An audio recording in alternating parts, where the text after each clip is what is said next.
Nous sommes ravis de vous accueillir dans ce grand amphithéâtre aux couleurs du CNGE pour cette grande plénière qui, cette année, s'intitule « Exercice de la médecine générale en France et en Europe ».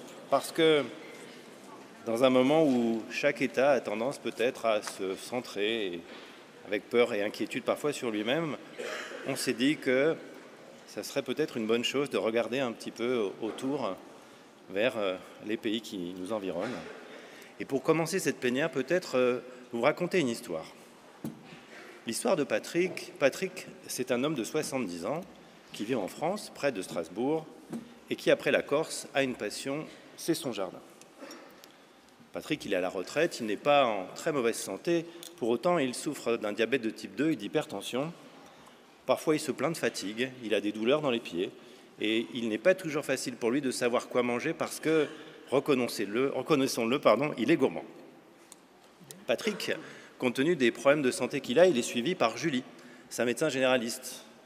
Il aime bien sa médecin généraliste. Julie, elle est impliquée, elle accueille des étudiants en stage. Il aime bien voir les étudiants en stage. Elle lui a aussi parlé que prochainement, elle allait participer à une étude parce que c'est important de décrire l'activité qu'on a. Quand il va en consultation, 3 ou 4 fois par an avec Julie, ça se passe toujours de la même manière. Il aime bien ça. D'abord, elle prend le temps d'échanger avec lui sur ses plaintes, ses problèmes de santé. Elle l'examine bien, elle prend toujours l'attention.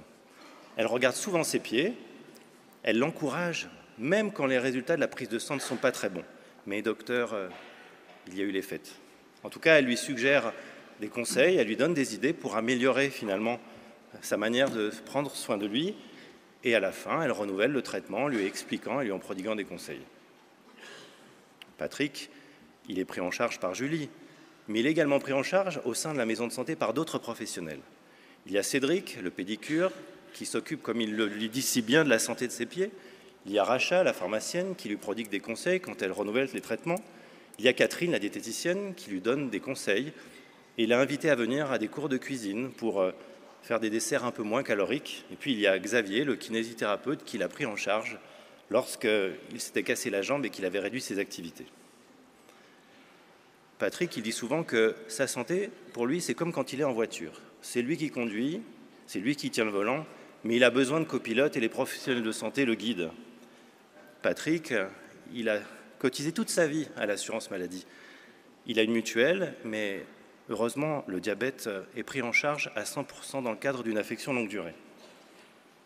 Alors Patrick, il se dit que s'il améliore son équilibre glycémique, sans doute il va réduire les complications et il va améliorer sa qualité de vie. Et puis, il le dit souvent aux autres, qu'on a de la chance de vivre en France, parce qu'il y a des professionnels de santé, même si c'est un peu plus difficile en ce moment, et parce qu'aussi on a la sécurité sociale.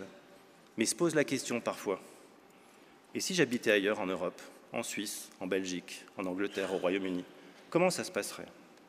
Alors, si vous le voulez bien, prenons un peu le temps d'un trajet ou d'un parcours avec les professionnels et Patrick, et découvrons à travers les expériences et les retours de nos participants comment ça pourrait se passer pour lui en Europe. Sans plus attendre, je vais laisser la parole à Yann Bourgueil, qui est médecin expert santé publique à la CNAM, membre de la chaire de santé de Sciences Po et qui va nous donner des idées sur l'évaluation des soins primaires.